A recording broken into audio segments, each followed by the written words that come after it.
बिस्मिल्लाहिर्रहमानिर्रहीम। अस्सलाम वालेकुम स्टूडेंट्स, मैं आपका teacher Kashif Raza.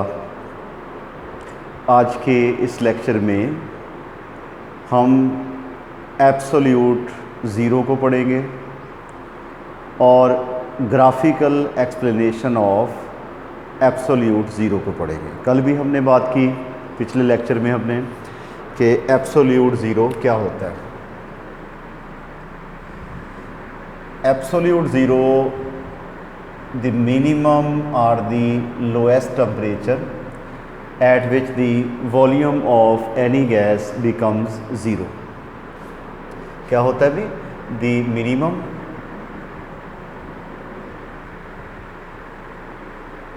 or lowest value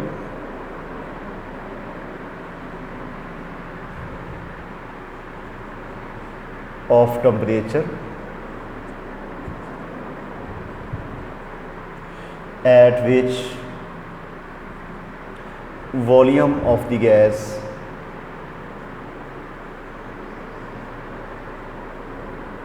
becomes zero. कि वो मिनिमम या लोएस्ट टेम्परेचर जिस पे किसी भी गैस का वॉल्यूम जो है वो ज़ीरो हो जाए वो कहलाता है क्या? Absolute zero. और ये टेम्परेचर होता कितना है? -273.16 डिग्री सेंटीग्रेड। ठीक है। असल में जब हमने क्वांटिटेटिव रिलेशनशिप पढ़ा था बिटवीन वॉल्यूम एंड टेम्परेचर, उसमें हमने देखा था कि एक इक्वेशन चार्ल्स चार्ल्स ने दी कि Vt is equal to V0 1 + T/273। इसमें हमने डिफरेंट वैल्यूज़ जो हैं वो पुट की थी। Different values of temperature put करने के बाद हमने जो है जब इसमें पुट किया कि फ़र्ज़ किया हमारे पास V0 जो है वो है जी 546 सेंटीमीटर क्यूब, और उसके बाद टेम्परेचर हमारे पास जो है वो 273 डिग्री सेंटीग्रेड है। इसको अगर हम पुट करें तो हमारे पास आंसर क्या आएगा? ज़ीरो आएगा। तो that temperature is set to be -273 put करेंगे तो हमारे पास जो वॉल्यूम है गैस का क्या आ जाएगा? ज़ीरो आ जाएगा। ठीक है।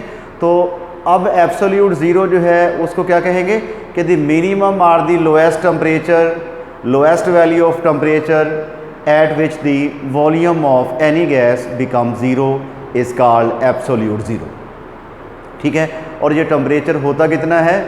-273.16 डिग्री सेंटीग्रेड ये टेम्परेचर होता है। अच्छा, फ़र्ज़ किया कि एक गैस का जो वॉल्यूम है वो आपके पास है जी 566 सेंटीमीटर क्यूब, जबकि उसका टेम्परेचर जो है वो आपने लिया है जी 10 डिग्री सेंटीग्रेड। यानी कि एक गैस का टेम्परेचर जो है वो हमने 10 डिग्री सेंटीग्रेड किया। 10 डिग्री सेंटीग्रेड टेम्परेचर पे उसका वॉल्यूम कितना है? 566 सेंटीमीटर क्यूब है। उसके बाद जब इसका हम टेम्परेचर बढ़ा दें, टेम्परेचर कर दें जी वॉल्यूम टेम्परेचर कर दें जी हम इसका 100 डिग्री सेंटीग्रेड, तो इसका वॉल्यूम कितना हो जाएगा? 746 सेंटीमीटर क्यूब हो जाएगा। कैलकुलेशन आपको मैंने पिछले लेक्चर में जो है वो सिखाई हुई है। अच्छा, अब अगर हम चार्ल्स लॉ को देखें तो चार्ल्स लॉ हमारा ये था कि V1/T1 बराबर किसके होता है? V2/T2 के बराबर होता है। यानी कि अगर हम टेम्परेचर बढ़ा भी देते हैं तो उनके दरमियान जो रेशो है वॉल्यूम और टेम्परेचर के दरमियान वो कांस्टेंट रहती है। उसकी वजह क्या है कि by increasing the temperature the volume of the gas will increase with the same ratio. इसलिए वॉल्यूम और टेम्परेचर की रेशो में कोई भी फ़र्क जो है वो नहीं आना चाहिए। अब इनको वैल्यूज़ को पुट करके हम देख लेते हैं कि आपके पास V1 कितना है? वो है जी 566 है जी 566, और टेम्परेचर कितना है? 10 है, बराबर वॉल्यूम जो है आपके पास जब आपने बढ़ाया टेम्परेचर बढ़ाया तो 746 हो गया और टेम्परेचर कितना किया था? 100। तो इन दोनों का जवाब बराबर नहीं आएगा, जबकि हमने चार्ल्स लॉ में पढ़ा हुआ है कि इनके वॉल्यूम और टेम्परेचर के दरमियान रेशो जो है वो कांस्टेंट रहती है, चाहे जितना मर्जी हम टेम्परेचर बढ़ा लें। उसकी वजह क्या है? उसकी वजह ये है कि वॉल्यूम टेम्परेचर के बढ़ाने से वॉल्यूम ऑफ द गैस जो है वो सेम रेशो से बढ़ जाता है। तो जब इसको हम ज़रा इसकी थोड़ा सा और इसको सिंपल करने की कोशिश करते हैं कि अब हम टेम्परेचर को ना केल्विन में कन्वर्ट कर लेते हैं। यहाँ पे डिग्री में था, इस टेम्परेचर को हम कर लेते हैं केल्विन में कन्वर्ट, ठीक है। तो 10 डिग्री सेंटीग्रेड है, तो डिग्री को केल्विन में कन्वर्ट करने के लिए उसमें 273 जो है वो ऐड कर देते हैं, तो आपके पास क्या हो जाएगा? 283 हो जाएगा, बराबर 746, और 100 में 273 ऐड करेंगे तो आपके पास क्या आएगा? 373। अब इन दोनों का आंसर जो है वो क्या आ जाएगा? 2 आ जाएगा। इसका मतलब क्या हुआ कि जो चार्ल्स लॉ है it is not valid in Celsius scale but it is only valid in a kelvin scale, कि चार्ल्स लॉ जो है वो केल्विन स्केल में वैलिड होता है, सेल्सियस स्केल में जो है वो वैलिड होता ही नहीं है, ठीक है। ये शॉर्ट क्वेश्चन आपको आ सकता है कि justify that Charles law is not valid in a Celsius scale but it is valid only in a kelvin scale. तो आपने ये न्यूमेरिकल इसका जो है वो आंसर देना है, न्यूमेरिकल सोल्यूशन करके, ठीक है। अच्छा, अब उसके बाद अगला हम करते हैं इसकी एब्सोल्यूट ज़ीरो की ग्राफिकल एक्सप्लेनेशन, ठीक है जी। Graphical explanation of absolute zero.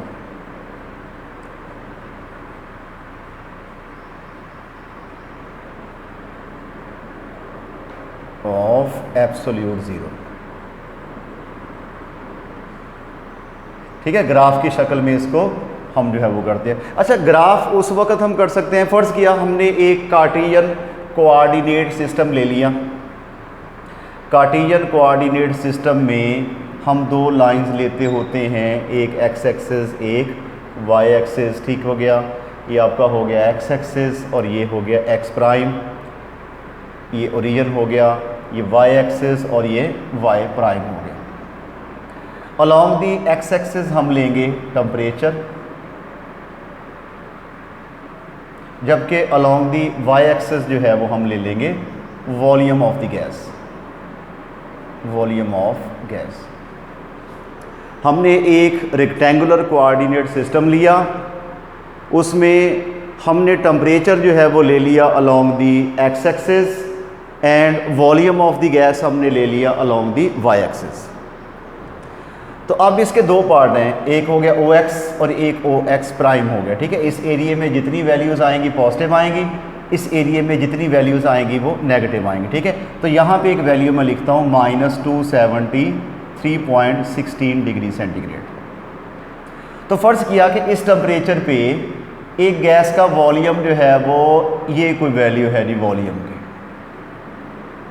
एक गैस का वॉल्यूम जो है वो हमने ये इतना ले लिया, 5 डेसीमीटर क्यूब है, 10 डेसीमीटर क्यूब है, टेम्परेचर 50 है, 100 है, कोई वैल्यू जो है वो टेम्परेचर की है। अच्छा, जैसे जैसे हम टेम्परेचर कम करेंगे, इधर वैल्यू टेम्परेचर की कम हो रही है, ठीक है। टेम्परेचर को कम करेंगे, गैस का जो वॉल्यूम है वो भी क्या होगा? वो कम होता जाएगा, ठीक है, क्योंकि वॉल्यूम और टेम्परेचर एक दूसरे के डायरेक्टली प्रोपोर्शनल होते हैं। जब हम गैस का टेम्परेचर 0 करेंगे तो वॉल्यूम 0 नहीं होगा, ठीक हो गया। अच्छा, उसके बाद नेगेटिव में किया, वॉल्यूम और कम हो गया, मज़ीद टेम्परेचर कम किया, वॉल्यूम कम हो गया। जब हम अप्रोच करेंगे एट -273.16 डिग्री सेंटीग्रेड पे, तो उस गैस का वॉल्यूम जो है वो क्या हो जाएगा? 0 हो जाएगा। इन सारे डॉट्स को अगर हम मिलाएं तो हमारे पास एक स्लोप लाइन जो है वो हासिल हो सकती है, ठीक हो गया। एक स्लोप लाइन जो है वो हमारे पास हासिल होगी। That slope cut the temperature axis at the point -273.16 degree centigrade. तो इसका मतलब ये हुआ कि इस टेम्परेचर पे हमारी गैस का वॉल्यूम क्या हो गया? 0 हो गया। तो that temperature is said to be a absolute 0। अच्छा, कोई भी गैस जो है वो उसका वॉल्यूम 0 उस वक्त हो सकता है जब वो गैस गैसियस फॉर्म में रहे। जब वो गैस जो है वो गैसियस फॉर्म में रहे उस वक्त उस गैस का वॉल्यूम जो है वो 0 हो सकता है, अदरवाइज़ उसका वॉल्यूम जो है वो 0 नहीं हो सकता। अब होता यूँ है कि जब हम टेम्परेचर कम करते हैं तो before reaching this temperature all the gases are converted into liquids and solids. कि हकीकत में क्या होता है कि तमाम गैसेस इस टेम्परेचर पर पहुंचने से पहले ही लिक्विड में या सॉलिड में कन्वर्ट हो जाती हैं। लिक्विड और सॉलिड का वॉल्यूम ज़ीरो नहीं हो सकता, तो हम यूँ कह सकते हैं कि absolute zero is unattainable temperature. इसको हम अटेन कर ही नहीं सकते। It is because all the substances are converted into liquid and solid before reaching this temperature. For the gases to obtain absolute zero, they should be in a gaseous phase. ये gaseous phase में रहनी चाहिए, लेकिन तमाम substances इस temperature पर पहुंचने से पहले ही लिक्विड या सॉलिड में कन्वर्ट हो जाते हैं। तो एब्सोल्यूट ज़ीरो क्या हो गया? इट इज़ अनअटेनेबल टेम्परेचर हो गया। ठीक है, तो ये आपको क्वेश्चन भी जो है वो बनता होता है कि absolute zero is unattainable temperature, justify it. तो आपने क्या कहना है भी कि तमाम सब्सटेंसेस जो हैं इस टेम्परेचर पर पहुंचने से पहले ही लिक्विड और सॉलिड में कन्वर्ट हो जाते हैं, इसलिए एब्सोल्यूट ज़ीरो जो है इट इज़ अनअटेनेबल टेम्परेचर। अब रही बात इसकी स्लोप की, कि जो स्लोप हमने हासिल की है, ये स्लोप इसकी ऊंचाई डिपेंड करती है मैस ऑफ द गैस पे। अगर गैस का मैस जो है, मोलर मैस ज़्यादा है, तो आपकी स्लोप जो है वो हाई से इस टेम्परेचर की तरफ आएगी। अगर गैस का वॉल्यूम जो है, गैस का मैस कम है, मोलर मैस कम है, तो क्या होगा? ये स्लोप जो है वो नीचे से लो होगी ऐसे, लेकिन एट द सेम पॉइंट वो टच करेगी टेम्परेचर एक्सेस को। ठीक है, यानी कि स्लोप का इन्हसार किस बात पे होता है? Mass of the gas which is used for the observation. ठीक हो गया। लेकिन तमाम जौन सी गैस भी यूज़ करेंगे, तमाम की स्लोप जो है वो कट करेगी एट दी -273.16 डिग्री सेंटीग्रेड। ठीक हो गया। It was the explanation of absolute zero, graphical explanation of absolute zero. उम्मीद है आप लोगों को समझ आ गई होगी। अगली वीडियो में हम अगले टॉपिक के साथ दोबारा हाज़िर होंगे। उस वक्त तक के लिए अल्लाह हाफ़िज़।